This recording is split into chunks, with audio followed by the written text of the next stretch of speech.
Nós vamos agora para o momento da palavra, o alimento que vem dos céus e o instrumento de Deus que vai nos trazer a palavra nesta noite é o pastor Jorge Mariano, servo de Deus, que atua ali na Igreja Batista Jerusalém. Não sei se o pastor João também quer fazer alguma apresentação aí do colega.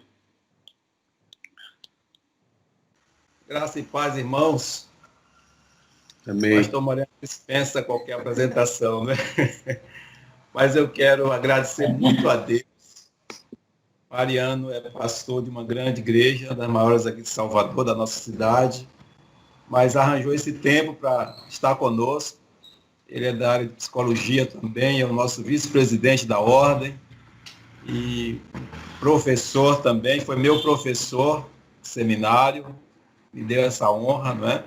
Aprendi muito com o Mariano lá no seminário. E aí de lá viemos caminhando, né, esse tempo já há alguns anos, essa amizade maravilhosa.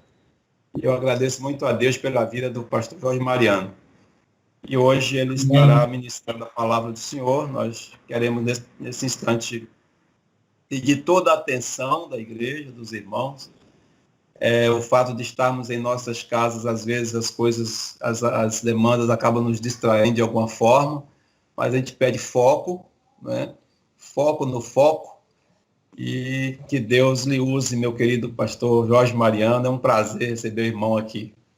Passo a palavra. Prazer mesmo. Prazer. Todos me ouvem bem? Todos me ouvem bem? Sim. Bem. Eu estou falando aqui de Vilas de Abrantes, né? E não se preocupe, o irmão falou aí, a igreja de Jerusalém não fica em Israel, tá bom? É aqui na São Martim, no bairro da São Martim, no Largo do Tanque, então não tem preocupação com conexão, pelo menos estamos no mesmo país, no mesmo estado. É um prazer muito grande, eu quero agradecer a Deus pela vida do pastor João Neves, porque, como ele mesmo falou, né, é um parceiro, é um amigo, é um homem comprometido com Deus, com a palavra, e trazer a palavra para esta amada igreja, Igreja Batista Peniel, para mim é uma honra, irmãos. Hoje nossa programação é da NCM. Jerusalém é uma igreja que quase todo ano tem semana de destaque. Eu nunca vi gente para gostar de destaque tanto igual a nossa igreja. Então, essa semana toda foi a NCM, Mulheres Cristãs em Missão.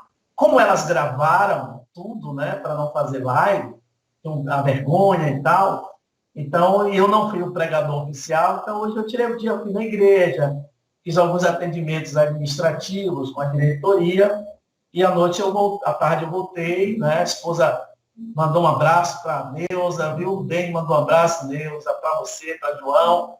Ela está descansando, porque amanhã ela trabalha cedo, né? Então, domingo aqui a gente dorme cedo. Mas louvado seja Deus, porque nos dá a vitória em Cristo Jesus. E eu quero agradecer a Deus pela vida desta igreja, pela vida do meu querido pastor João e pela sua família. Eu escolhi o Salmo 32. Na verdade, eu quero dizer aos irmãos, sermão é uma coisa gostosa, porque toda vez que você vai rascunhar um sermão que você já pregou, você sempre acrescenta alguma coisa. O Espírito Santo sempre nos orienta em algo. E esse sermão eu fiz recém-saído do seminário. De vez em quando eu gosto de pregar esse sermão, não que a igreja precise, às vezes a igreja está vivendo um outro momento, mas esse salmo é um salmo muito interessante. Um dia eu tinha 16 anos, eu sou nascido no Evangelho, praticamente, né? Eu cheguei com 14 anos, então conheço muita coisa de lá para cá. E um dia eu comecei a ler a Bíblia, a nossa igreja, o pastor incentivava a ler a Bíblia sempre. Né? Eu, por exemplo, ele já lia, enquanto ele estava lá no mês de, por exemplo, de maio, já começando a segunda vez a ler a Bíblia, a gente estava ainda na primeira. Então a gente cresceu nesse ritmo de leitura da palavra de Deus. E um dia eu lendo Paulo aos Coríntios, 1 Coríntios 11, 28, quando Paulo diz assim, examine o homem a si mesmo, ali surgiu a necessidade de pregar sobre arrependimento. É tão difícil isso, irmãos.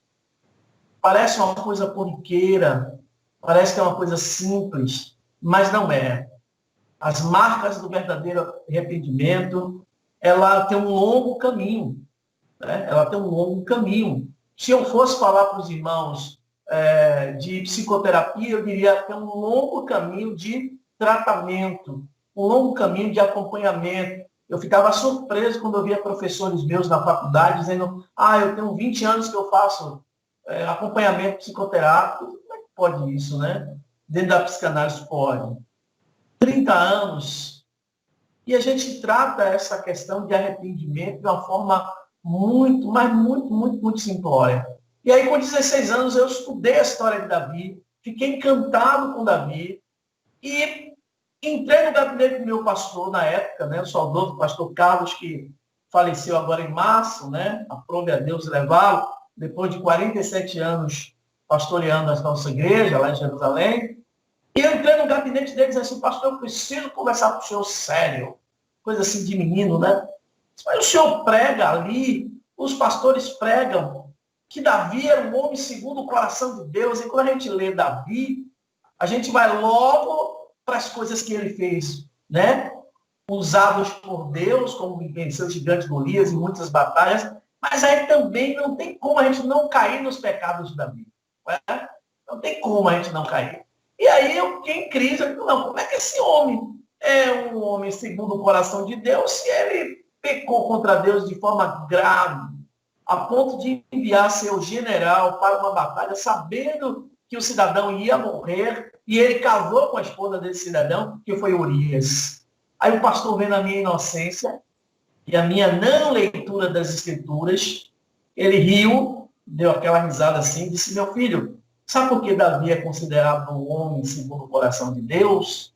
Eu disse: não, me diga, eu quero saber. Ele disse: é porque Davi não dormia com seu pecado, ele os confessava. Então, eu uso ele como pano de fundo, o Salmo 32, justamente por isso. Então, vamos ler o Salmo, então, juntos? Vocês acompanham comigo? O texto diz assim: bem-aventurado aquele cuja transgressão é perdoada e cujo pecado é coberto. Bem-aventurado o homem a quem o Senhor não imputa a maldade e cujo espírito não há engano. Enquanto me calei, envelheceram os meus ossos pelo bramido em todo dia. Porque de dia e de noite a tua mão pesava sobre mim, o meu humor se tornou então sequidão de estio. E aí tem a palavra selar na sua Bíblia, né? Que é pausa para meditar. Depois que ele escreveu isso, ele parou para meditar no que ele escreveu. A palavra selar é pausa para meditar. Aí ele começa no versículo 5. Confessei-te o meu pecado e a minha maldade não encobri. Dizia eu: confessarei ao Senhor as minhas transgressões e tu perdoastes a maldade do meu pecado. Mais uma vez ele para meditar no que ele falou. Selar. Pelo que todo aquele que é santo orará a ti, a tempo de poder achar. Até no transbordar de muitas águas está ali ele, até ali não chegarão a ele. Tu és o lugar em que me escondo. Tu me preservas da angústia, tu me cinges de alegria, cantos de livramento. Mais uma vez ele para meditar no que ele falou. Instruir-te-ei, ensinar-te-ei o caminho que deves seguir. Guiar-te-ei com os meus olhos. Não sejais como um cavalo, nem como uma mula, que não tem entendimento, cuja boca precisa de cabresto e freio para que se não atirem a ti. O ímpio tem muitas dores, mas aquele que confia no Senhor, a misericórdia o cercará. Alegrai-vos no Senhor e regozijai-vos, vós, os justos, e cantai alegremente, todos vós que sois retos de coração. Que Deus aplique essa palavra lida na nossa mente e no nosso coração. Vamos orar, então? Pastor Batista tem isso, né? Depois que lê a palavra, ele tem que orar. Senão, não vai. Ele ora antes, durante e depois, né? Depois que termina, não sei se é o hábito dos... Pelo menos eu aprendi assim com o meu velho pastor. Quando termina o sermão, vai para o cantinho ali e agradece a Deus pela palavra. Vamos orar, então. Pai Santo e Deus Eterno, Obrigado, ó Deus, pela tua palavra. Obrigado, ó Deus, porque ela é uma luz para os nossos caminhos, lâmpada para os nossos pés e luz para os nossos caminhos. Obrigado, ó Deus, porque de um modo especial, num momento como esse que estamos vivendo, a tua igreja não parou de reunir para te adorar, de reunir para bendizer o teu santo nome. Ó Deus, abençoa esta igreja, abençoa o pastor desta igreja, a família pastoral, toma os teus servos, os teus filhos que congregam nesta igreja, supre as suas necessidades conforme o teu querer e a tua misericórdia. Obrigado, ó Deus, por esta oportunidade e esse privilégio que o Senhor nos concede, me concede, de estar falando para os meus irmãos em Cristo Jesus. E agradecidos que estamos. E fazemos isso em nome de Jesus. Amém. Queridos irmãos, eu não vou trabalhar o Salmo 32 todo, não tem como. Eu vou usar pelo menos 5 versículos desse Salmo.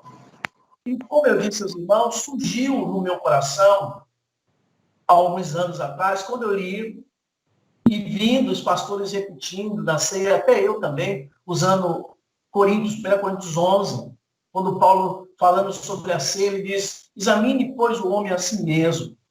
Esse salmo me levou, então esse texto me levou para esse salmo. E eu comecei a ler esse salmo. Esse salmo é um masquil. Essa palavra masquil do hebraico é um salmo que tem a finalidade de instruir pessoas. É um salmo didático. É um salmo que tem a finalidade de corrigir. É um salmo que tem a finalidade de orientar. Então, é um masquil, né? E eu fiquei pensando, como procede, então, o verdadeiro arrependimento? Ou que marcas ele traz para nós? Eu vou usar aqui algumas palavras que ele usou na língua dele, não que eu sei o hebraico todo, mas eu peguei isso aqui para que a gente entenda como esse salmo foi distribuído. Quando ele começa a falar, lá no primeiro versículo, bem-aventurado aquele cuja transgressão é perdoada e cujo pecado é coberto.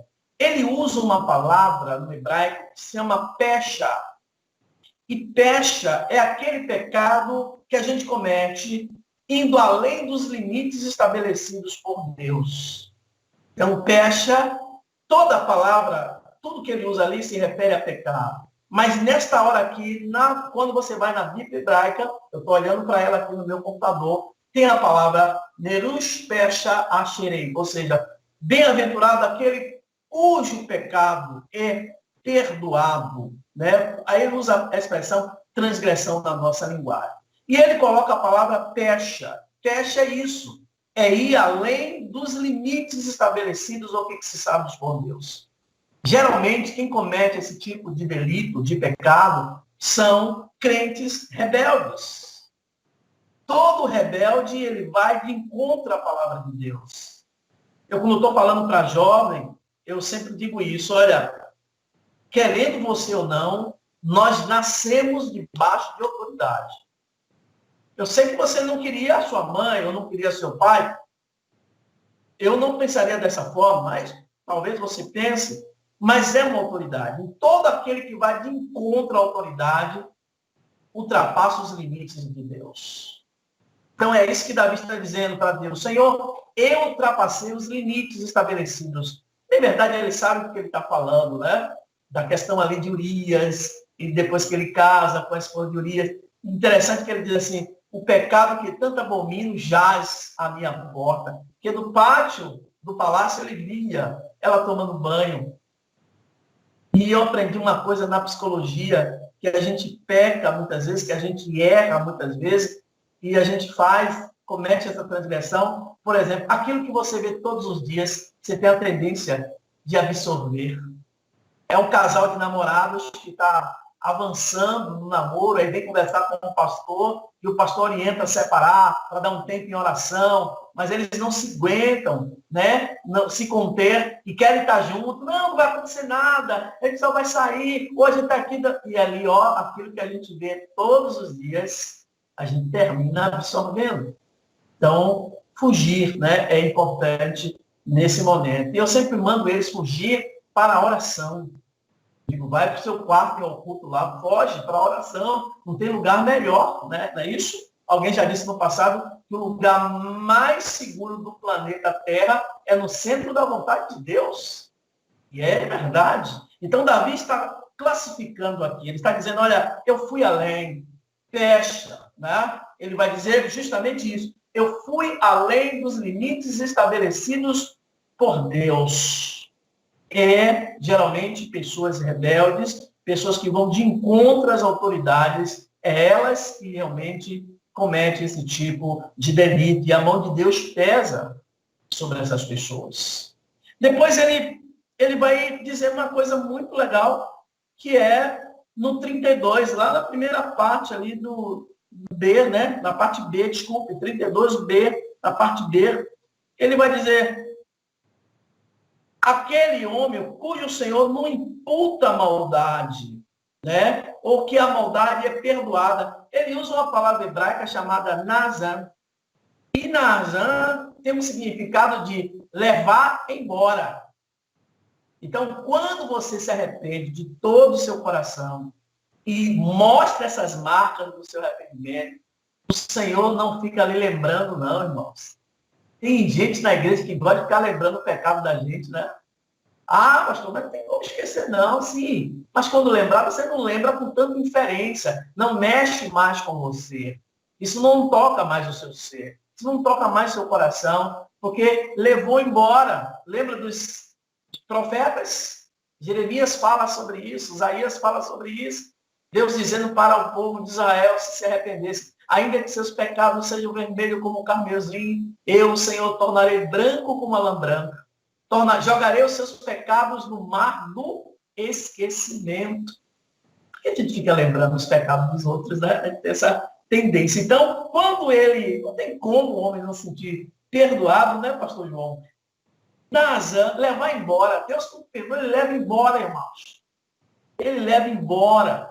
E aí me fez lembrar aquilo que Pedro escreveu lá em 1 Pedro 2,24. Vamos ler junto? 1 Pedro 2,24. Pedro diz, e levando ele mesmo, falando de Jesus, né, em seu corpo, os nossos pecados sobre o madeiro, para que, mortos para os pecados, pudéssemos viver para a justiça e pelas suas feridas fostes sarados. Ou seja, ele carregou, ele levou sobre si os nossos pecados. O castigo que estava posto para nós, já dizia o profeta Isaías, ele o levou, ele conduziu isso para o mar do esquecimento. E é interessante, quando ele usa a palavra Nazan, ele se sente perdoado. É tão prova de que ele se tornou um dos grandes líderes em Israel, um dos grandes reis de Israel. Da sua descendência vieram outras descendências que chegaram a Jesus. Então, olha que coisa interessante. Mas ele continua mais ainda. Ele vai lá no versículo 2, na parte B do versículo 2, ele vai dizer assim, ele vai usar a expressão imputa a maldade, ou cujo não imputa a maldade, cujo espírito não há engano. Vamos primeiro falar desse imputa a maldade. Ele usa uma palavra aqui que é para pecado diferente que ele usa lá na frente. Primeiro ele usa pecha, que é ir além dos limites estabelecidos por Deus. Já aqui ele usa a expressão rataá. E rataá no original é aquilo que a gente ensina, pastor João, na classe de novos convertidos, que pecar é errar o alvo. Todos nós aqui nessa sala cometemos rataá, erramos o alvo. Não sei se você conhece a história de Israel, provavelmente seu pastor já pregou para vocês isso, que o precheiro vinha e atirava. Quando ele errava, o comandante dizia rataá, ou seja, errou o alvo. Errou o alvo. E aí ele voltava para o final da fila para esperar a vez dele de novo, para acertar de novo. É assim a vida cristã. A esses irmãos, a gente tem que acolher. A esses irmãos, eu tenho uma máxima comigo, irmãos, que é assim, é minha. Eu não divido isso, porque eu acho que nem todo mundo consegue. Mas, por exemplo, o que o pastor João fizer contra mim, qualquer momento da vida, entre nós, não invalida o que ele representa para mim. Eu vou pesar muito o que João foi para mim, o que o pastor João foi para mim, é para mim, e num dado momento a gente se estranhou em algo. Eu não vou pesar aquilo que ele fez naquele momento. Eu vou pesar e dizer, poxa, o pastor João ele não é assim, provavelmente tem algum problema, ou tem algum problema com o colega, eu vou me aproximar, vou sentar com ele, mas a gente tem tendência a olhar, né, o que está acontecendo no presente momento. Então, eu sempre preservei minha alma dessas coisas. E olha, irmãos, que eu tenho 40 anos de evangelho. Eu conheci Jesus com 14 anos de idade. Eu tive que fugir da minha casa aos 16 anos, fui morar só, porque meus irmãos me espancavam porque eu era crente. Naquele tempo, quando o menino daquela época aceitava Jesus, os vizinhos diziam assim, o fulano, filho de dona fulana, agora entrou para a lei de crente. O negócio era tão bravo que chamava lei de crente, gente. Não era esse cristianismo esportivo que a gente tem hoje, não. A coisa era dura. Você tinha que ser testemunha. Em todo lugar que você tivesse, tinha alguém dizendo, é assim que você é crente. Então, é este pecado aqui, rata A, ele está dizendo, Senhor, eu errei o alvo. Eu fiquei longe dos propósitos do Senhor para a minha vida. Eu preciso do treinamento. E o treinamento é o quê? Acompanhamento, oração, leitura da palavra, interação entre os irmãos, né? A disciplina curativa e terapêutica. E tem casos e casos. Tem histórias e histórias. Então, eu já estou aqui para os irmãos falando 3 coisas que ele está dizendo em um salmo só, mas quando a gente vai lá no original, ele está perdendo, que ele está distribuindo. Né? Para nós tudo é pecado, sim, mas ele está tentando dizer para Deus o que aconteceu com ele. Lá no versículo 2 ainda, eu não avancei, ele usa outra palavra que eu acho bonita, né? É 1D, né? 32, lá no 1D, ele lá no finalzinho diz assim, cujo pecado é coberto. Ele usa a palavra para essa coberto, ele usa a palavra kissan. E kissan em hebraico é cobrir, esconder. Quando Deus lhe perdoa, irmão, ele cobre, ele esconde, não fica lembrando. Olha aqui, eu não sei se vocês estão aí, mas eu já preguei desse salmo várias vezes. Toda vez a sensação é a mesma, é arrepiar mesmo. É sentir o quanto o amor de Deus é forte, né? E aí ele me faz lembrar a expressão lá do Salmo, do Provérbios 28, né? E vem na minha mente agora, né? Quando diz, aquele que confessa e deixa, alcança misericórdia. Queridos irmãos, isso é profundo.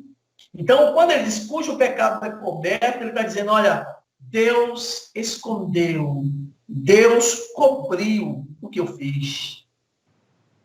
E ele pesou muito sobre isso, né?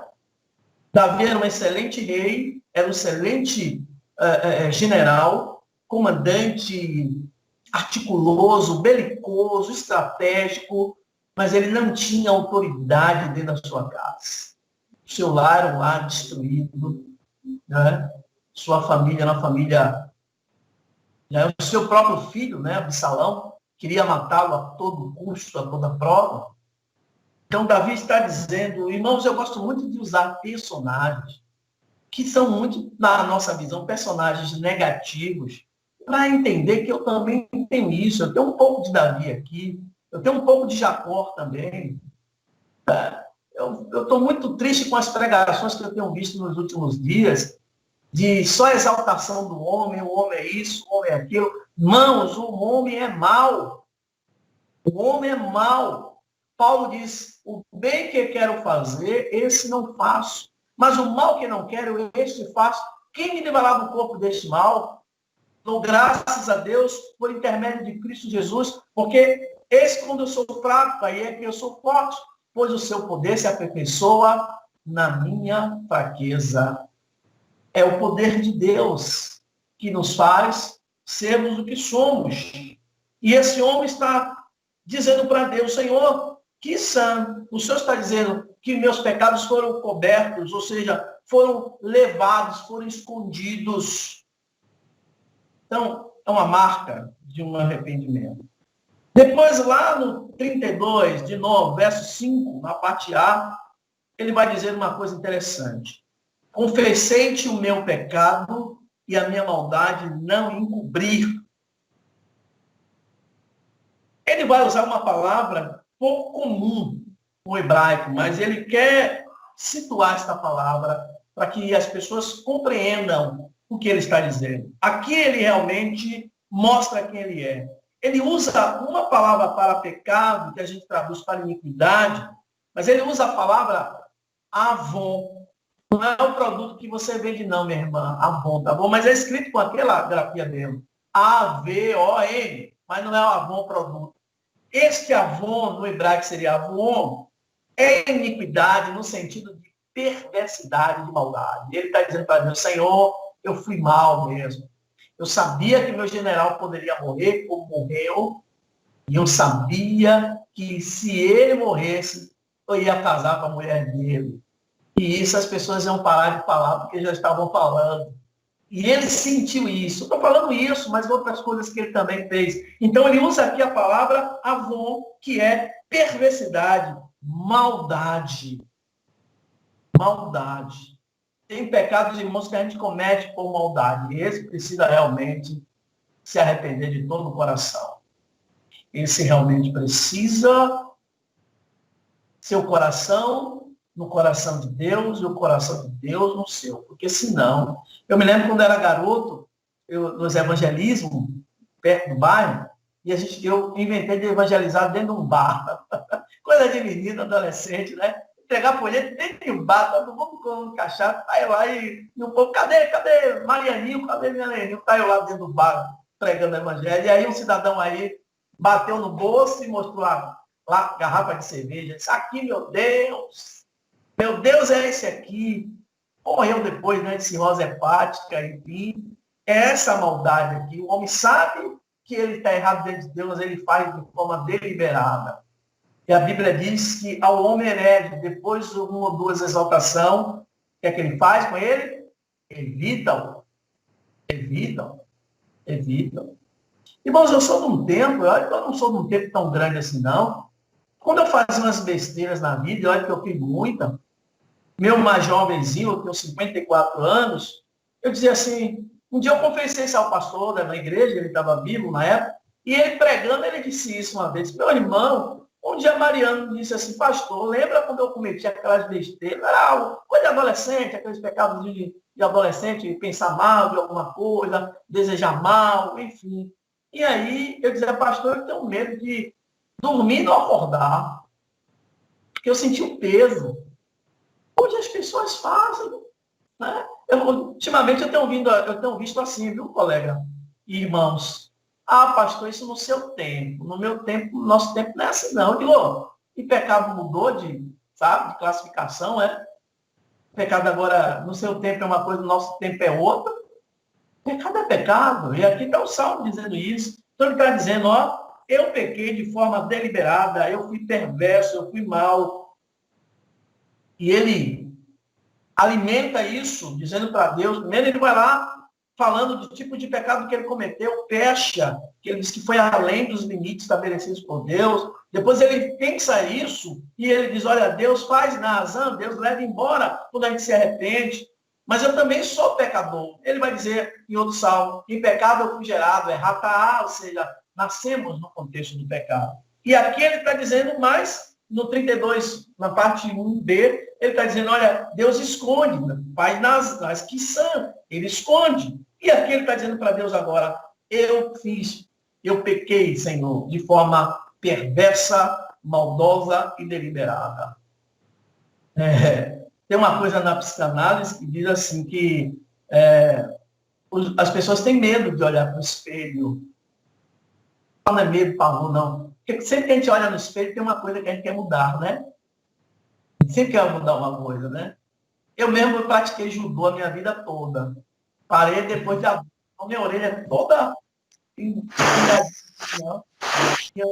Aí, fica parecendo uma couve-flor. Aí eu disse assim, poxa, agora que eu não pratico mais, não tenho mais idade, eu fazer uma cirurgia para levantar a orelha, né? Aí minha mãe disse assim, e você é cachorro para levantar a orelha? Sempre tem uma coisa. Mas Freud disse que o espelho pior para o homem é o outro homem. Né? É a relação marido-mulher, quando o marido está se achando, e a mulher diz, você não é esse melhor acarajé de Salvador, não, meu. Tem coisas também que você faz, e vice-versa, né? Então, isso é importante a gente pensar, né? Que não somos bons, não. Mas damos graças a Cristo, que foi intermédio dele, e na obra vicária dele, que nos apresentou. E o texto diz, o Evangelho é claro, que ele nos trouxe das trevas para a sua maravilhosa luz. E ainda continuando, ele vai dizer assim, lá no finalzinho, eu não vou me trabalhar o salmo todo por causa do tempo, tá bom? Ele vai dizer que tu és um lugar, no versículo 7, tu és um lugar em que me escondo, tu me preservas da angústia, tu me cinges de alegria e cantos de livramento. Né? Mais uma vez ele está dizendo, olha, eu estou feliz, porque em meio a toda essa estrutura que eu vivo, de pecado, de engano, mas há uma alegria no meu coração, por isso eu estou produzindo esse salmo, esse cântico, tu me dás esta alegria. E aí ele vai trabalhando isso, mais lá na frente do versículo 5 ainda, ele vai dizer assim, na parte final, na parte B, confessarei ao Senhor as minhas transgressões, tu perdoaste a maldade do meu pecado. Ele usa uma palavra lá, agora dolo não, rimiar, que aí presta atenção, rimiar é aquele tipo de pecado que a gente comete por armadilhas que o inimigo coloca. Isso tem que se falar com muita pausa para que os irmãos entendam. Algumas coisas são nossas mesmo, cometemos, como ele cometeu aqui, nascemos no contexto adâmico de pecado, alguns pecados nós ultrapassamos o limite estabelecidos por Deus, mas há aqueles pecados que Davi está dizendo, olha, rimiar, que é o pecado da armadilha, do engano. E o inimigo, ele prepara essas armadilhas, muitas vezes, para o homem de Deus, para a mulher de Deus. Eu estava aconselhando uma pessoa que estava num contexto difícil de vida, e aí a pessoa começou a dizer assim, mas tem um colega do trabalho que está me ajudando, me orientando, e tal. Eu digo, olha, se afaste. Porque por mais intenção boa e tal, nesse momento que você está vivendo, no contexto de separação, não é bom você ter uma amizade masculina. Isso é uma armadilha. Não estou dizendo que a pessoa lá tenha maldade contra você, eu não sei, não estou com o coração, você que já conhece, mas preservando a sua alma, o seu ser, se afaste. Que aí pode ser uma armadilha. Tá? Então, Davi está dizendo, olha, rimiar, que é engano, que é armadilha, ok? E aí eu fiquei pensando, depois de ler e fazer essas interpretações, assim, o mais próximo que eu posso chegar do original, não dá para falar todo, como eu falei, só fui até o versículo 5, eu pensei assim, então, o arrependimento, ele tem estágios. Ele tem estágios. Né? Lá na igreja tinha um irmão, que ele já está na glória. Se eu convidasse o pastor João para pregar lá, eu ia dizer assim, João, você vai fazer o apelo, viu, meu querido? Então, o primeiro que vier, você não conte, não. Conte no segundo e diante. Porque todo domingo ele ia na frente. Então, eu ia mandar você contar do segundo e diante. Você não ficar empolgado, né? Aí os adolescentes da igreja dizem assim, pastor, o ministério de irmão fulano é esse. De conduzir as pessoas que estão indecisas. Ou a chacota da igreja e tal. Mas todo domingo ele ia. E um dia uma irmã disse assim para ele, você não tem certeza da salvação, não, meu irmão? E ele ficou calado. Ele era um homem de muitos conflitos internos, né? Era um homem já de idade, solteiro, nunca casou, tinha muitas coisas que só Deus sabe, né? E eu tive assim, a oportunidade de visitá-lo já no final da vida.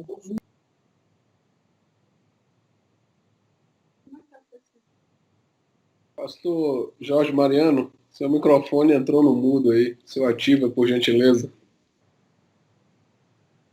E agora, está me ouvindo? Sim, sim. Ele entrou assim, eu nem toquei nele. Eu estou tão empolgado aqui que nem me lembrei que tem uma parede aqui na minha frente. Né?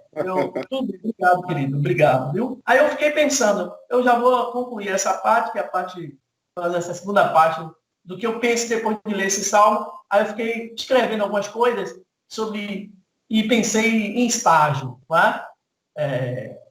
Eu prego sermão assim, né? Como eu sou professor, então tudo é de forma didática. Né? Você já viu que eu não sou pregador convencional, né? Que saio gritando, pulando, né? É assim, demorou para a minha igreja acostumar comigo. Demorou muito. Tá? Então, vamos lá. Eu pensei assim, é o estágio, né? São estágios para chegar ao verdadeiro arrependimento. E eu listei algumas coisas que eu quero compartilhar com os irmãos. Primeira coisa que você deve viver, se você está vivendo nesse contexto, né, de busca do arrependimento, tem que haver entre você, dentro de você, melhor dizendo, um conflito íntimo por causa da culpa do pecado. Aqui é um conflito íntimo, o Salmo 31. Ele está em uma angústia tão grande que ele quer se sentir perdoado. Tem que ter isso, essa algeriza pelo que você faz. Tem que ter essa algeriza pelo aquilo que você praticou. Então, tem que ter esse conflito íntimo por causa da culpa do pecado. Segundo, reconhecimento completo do pecado que você cometeu. Porque a gente gosta de aflorar, né? Mas eu fiz isso, mas fulano fez pior na igreja, pastor. Não, seu pecado é seu pecado, você trata com Deus, com a ajuda do pastor, se você assim tem confiança, ou com a ajuda de um irmão em Cristo, né? Mas seu pecado é seu pecado. Então tem que ter, irmãos, reconhecimento completo. Lembra do filho pródigo? Senhor, pequei contra os céus e contra ti. Ali é reconhecimento completo. Não sou digno disso para Deus, para o Pai, né? Que o Pai ali é Deus, né? Me coloca com seus empregados aí. Enfim. Outra coisa, disposição para compensar o pecado. Tem que ter disposição. Provérbios 28, 13. Aquele que confessa e deixa, alcança a misericórdia. Muitos deixam, mas não compensam. E muitos até confessam, mas não deixam. É um binômio, irmãos. É um binômio. Confessar e deixar. Deixar e confessar. Senão não tem cura. Então, é preciso disposição para confessar o pecado e deixá-lo. Outra coisa, ter consciência que só Deus resolve o problema do pecado. Por mais amigo íntimo que você tenha, por mais conselheiro que você tenha, mas só Deus resolve o problema do pecado. Se você não se sente perdoado por Deus, você não se sente perdoado mais por ninguém. Para mim, é uma das causas, tem várias. E aqui eu não posso falar, porque o conselho de psicologia pode caçar, né? Mas, para mim, é uma das causas do suicídio, é justamente isso. É isso aqui, ó. Consciência, quem você é diante de Deus, e entender que só Deus resolve o problema do pecado. Começa assim, claro, tem outras nuances, né? A gente, lá no grupo de pastores, né? 2 policiais essa semana cometeram, um jovem e uma jovem, e ontem um outro soldado também, tentativa, e um colega estava com ele e impediu, né? Então, consciência que só Deus resolve o problema do pecado. Outra coisa, percepção de que o pecado é perdoado pela misericórdia de Deus e não pelo sacrifício humano. Não é pelo sacrifício humano. E quando eu falo sacrifício humano aqui, é em número de correntes, de coisas e tal. E eu sou servo, eu estou na igreja, eu estou na escola dominical, eu sou diretor disso, eu estou aqui. Não é pelo sacrifício humano. Não é pelo tanto que você faz na casa de Deus. É pela misericórdia de Deus. Ter essa consciência que só é perdoado pela misericórdia de Deus. Outra coisa que eu acho importante também, mesmo em conflito de sofrimento em relação a arrependimento, tem que brotar no seu coração a alegria enorme pela certeza de que seu pecado foi perdoado por Deus. Senão fica igual aquele irmão da minha igreja, né? Todo domingo de noite vai lá na frente, todo domingo lá na frente, todo domingo lá na frente. Eu suponho, né, estou julgando aqui, é que ele cometia algumas coisas durante a semana e não se sentia perdoado diante de Deus. Então, uma forma que ele sentia era ir lá na frente. E nos últimos tempos, ele começou a ir lá na frente e ajoelhar. Ficar de joelho. Se o pastor levasse mais 5 minutos pregando, ele ficava 5 minutos. Aí o pastor Carlos até brincava, disse assim, se a amarrar o irmão no banco, o irmão vem com o banco tudo, que era certo isso, né? Então, tem alegria pela certeza de que o pecado foi perdoado por Deus. Outra coisa, lembrar que as misericórdias de hoje são para o dia de hoje. As misericórdias de hoje são para o dia de hoje. Nunca esqueça disso, lembre sempre. É porque a gente, não é a misericórdia de hoje, que amanhã se renova, é a velha, não. É de hoje, é de amanhã, e por aí vai. As misericórdias de hoje. Por que eu estou falando isso? Porque a gente está acostumado a olhar o amor de Deus desde a perspectiva do amor ocidental. Né? Nós, ocidentais, nós temos uma percepção de amor equivocada. Tanto é que na televisão, no cinema, nos filmes, as pessoas falam assim, fulano fez amor com fulano. Ninguém faz amor com fulano. As pessoas fazem sexo. Amor é outra coisa, gente. É outra coisa. Então, a gente tem uma ideia de amor dentro do Ocidente diferente desse contexto hebraico aqui. Tá?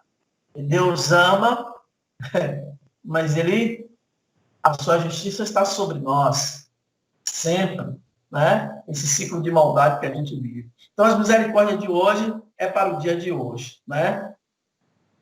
E, por último, o recurso para o pecado, só tem um recurso para o pecado, irmão. É o que acabamos de ler aqui no Salmo 32. É oração. Aqui é oração. Recurso para o pecado é oração. É entrar em conflito consigo mesmo. É entrar em contrição em relação a Deus. É oração, não tem outro remédio. Né? Tem um hino que diz, o melhor remédio é oração. É esse conflito que gera lá no coração de Davi, e ele começa a rascunhar isso, que é uma oração também, e ele está dizendo, olha, enquanto eu me calei, os meus ossos enriqueceram, ou seja, tive febre interna, aquela coisa que o médico vai lá, coloca o termômetro, está com febre, mas não tem nada organicamente falando, biologicamente, que está lesionado.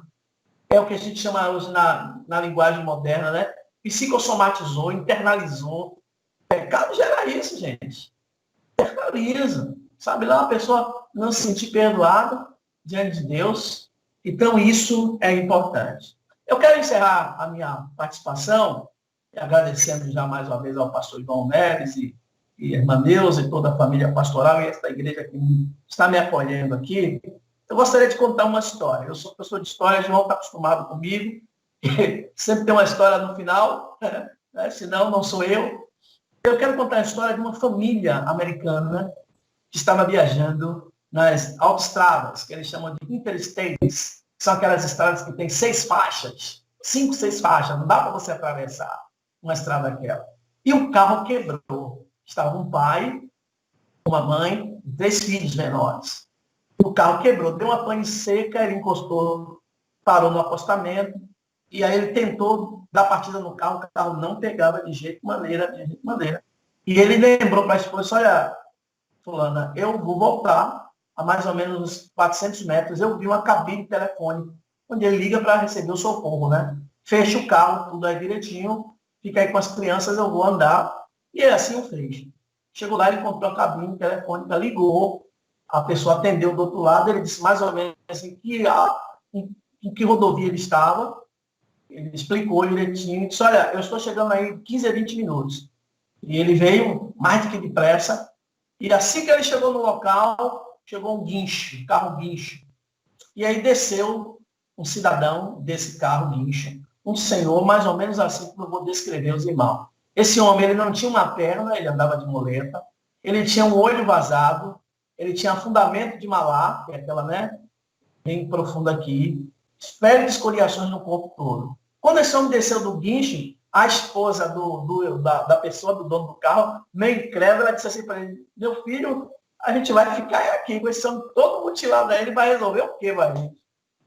E aquele homem chegou, deu boa noite, já era quase noite, já boa noite, perguntou o que aconteceu, o cidadão disse que o carro parou de uma hora para outra, deu uma pane seca, e ele abriu o capô, abriu o capô do carro e tal, e aí ele mexeu em algumas coisas lá, e disse assim, dê a partida agora, por favor, senhor. Quando o homem deu a partida, o carro pegou. E aí, menino é menino em qualquer lugar do mundo. Concorda comigo? Os meninos fizeram o quê? Aquela algazarra dentro do carro.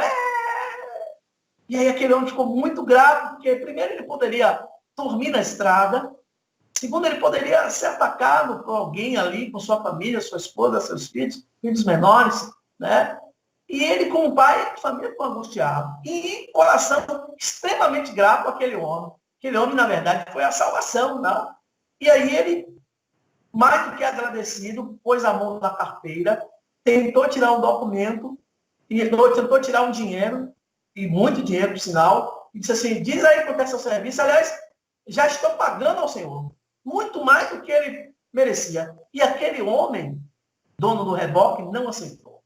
Disse não. Aí o senhor, o dono do carro, disse, como assim não? O senhor viajou, veio de longe, e o senhor não vai aceitar? Não aceito isso não. O senhor vai sim, é gratidão. Não é nem pelo que o senhor fez, é pelo que o senhor nos livrou daqui. Ele fez, não. Eu faço isso de forma voluntária nessa estrada. E aí o dono daquele carro, muito curioso, vendo a situação dele, né, toda aquela mutilação que eu já descrevi nos irmãos, disse, então me dê um motivo, me diga um motivo por que o senhor faz isso, de forma gratuita. Ele disse, é muito simples, está vendo isso aqui? Aí o homem disse, o senhor, foi um acidente? Ele disse, foi. Eu era um dos homens mais ricos dessa região. Digo era porque eu passei tudo para meus filhos. Eu era dono de várias imobiliárias aqui, tinha vários negócios aqui, tinha escritório em tal lugar, no centro da cidade, tinha tudo isso, mas não tinha paz dedicada. Meus filhos não me respeitavam porque eu não era um pai presente, não era um pai sincero, era um homem largado, minha esposa não suportava mais.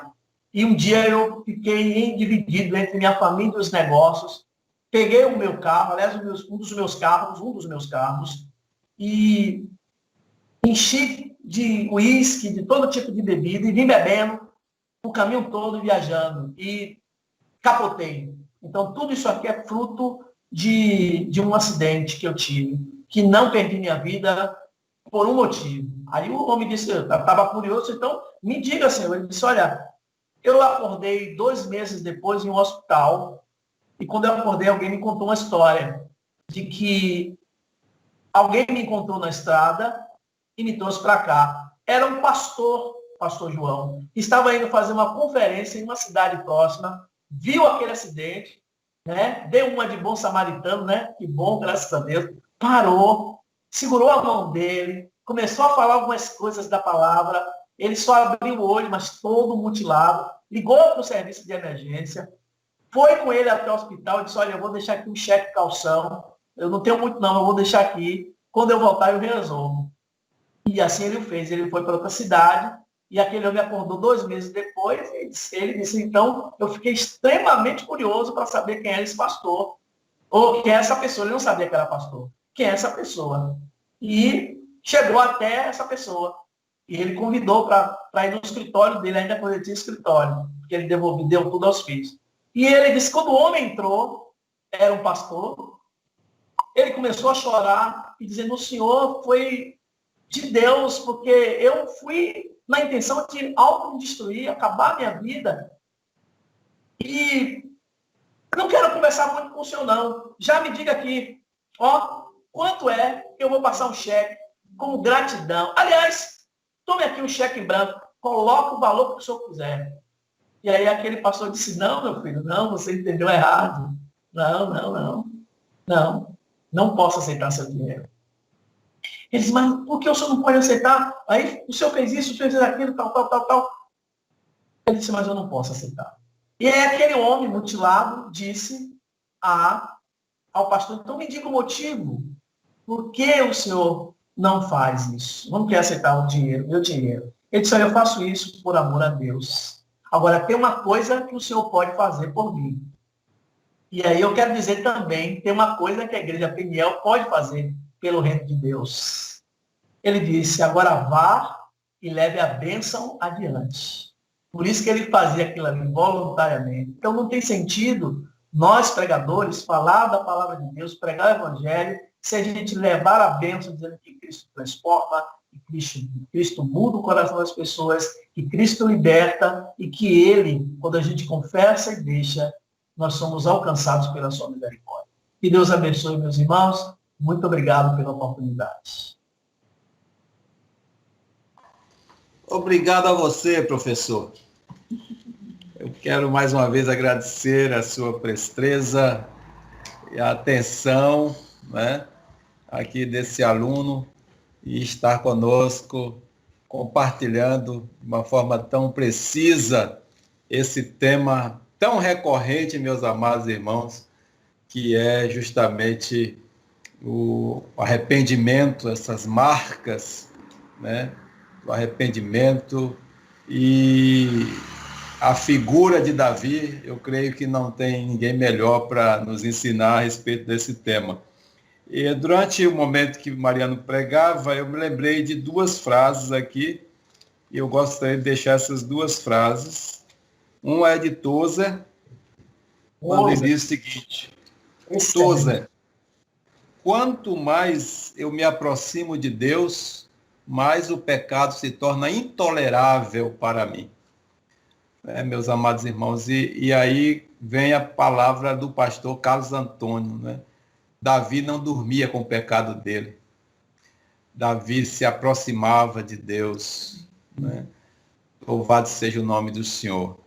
E a outra é do nosso querido Augusto Nicodemos, que eu acho que Mariano já até viu, porque foi uma frase até recente aí no grupo. Ele diz: arrependimento não é quando eu choro, arrependimento é quando eu mudo.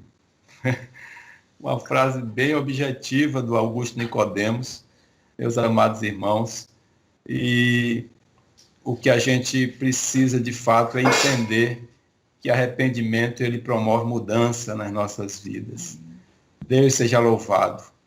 Muito edificante, eu estou edificado, sei que minha família e cada irmão aí também edificado com essa palavra. Que Deus nos ajude, meus irmãos, a termos esse coração quebrantado, porque é o que Davi fala, né? Um coração quebrantado e contrito, Deus não despreza, e que esse seja o seu coração, o meu coração.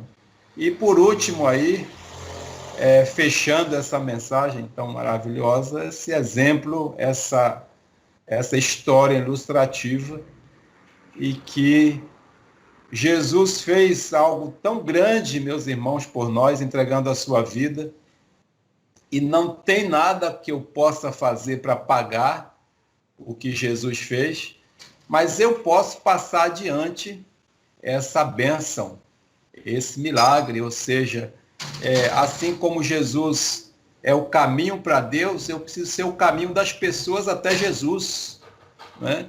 Eu preciso ser esse agente da reconciliação.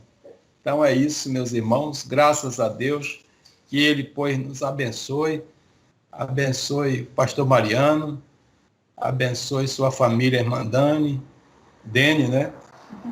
E aos seus filhos. Deus os abençoe, cada irmão que está conectado. Que você tenha uma semana produtiva para o reino, em nome de Jesus. Os irmãos que estão aguardando com expectativa, Fernando e Dani, com expectativa a chegada de Miguel. É possível que chegue essa semana, não é? Então, que Deus abençoe Dani, que Deus dê graça para ela. Os irmãos que estão aguardando também algum resultado de avaliação médica, enfim, alguma decisão importante a ser tomada. Nós queremos orar nesse momento por você, para que a sua semana seja uma semana marcada pelo milagre de Deus na sua vida, pela bênção e intervenção de Deus na sua vida. Em nome de Jesus, também pedimos que Deus abençoe a Igreja Batista de Jerusalém, suas congregações, o trabalho está sendo realizado ali, que Deus torne cada vez mais, Mariano, frutífero e produtivo o trabalho ali realizado, para a glória do Senhor. Amém. Amado Deus, nós somos gratos, Pai. O grande milagre, Senhor, a maior bênção operada nas nossas vidas foi o perdão, Pai, dos nossos pecados. Oh Deus, como foi grande o teu perdão e quanto custou o teu perdão, o nosso perdão na cruz. Nós, por mais que procuremos meditar, imaginar, jamais iremos entender quanto custou nossos pecados na cruz. Louvado seja o teu nome, Senhor. E nos ajuda, Pai, a sermos esse agente, ou esses agentes da reconciliação. Uma igreja que prega o evangelho de Jesus, aquele evangelho que Jesus mandou pregar. Aleluia, Senhor. Nos ajuda a pregar o verdadeiro evangelho, nos ajuda, Senhor, a levar a verdadeira mensagem, que é a mensagem de arrependimento, de reconciliação com o Senhor. Pai, conduz cada um dos teus filhos essa semana, cada decisão, ó Deus, a expectativa de cada um, ó Deus, aquilo que está esperando para realizar, que apresentamos a reforma da igreja, Senhor, os profissionais que ali estão trabalhando, os recursos, Pai, que ainda faltam, colocamos tudo nas tuas mãos, que o teu nome seja glorificado e honrado, Pai, amém, através de nós, amém, das nossas ações e reações. Louvado seja o nome do Senhor. Muito obrigado, Pai, por essa noite, por este dia, Senhor. Esse dia que fez o Senhor, no qual nos alegramos e regozijamos-nos nele. A Ti toda a honra e toda a glória. Que o Senhor te abençoe e te guarde. Que o Senhor faça resplandecer o seu rosto sobre ti e tenha misericórdia de ti. O Senhor sobre ti levante o seu precioso rosto e te conceda a sua maravilhosa paz. Amém.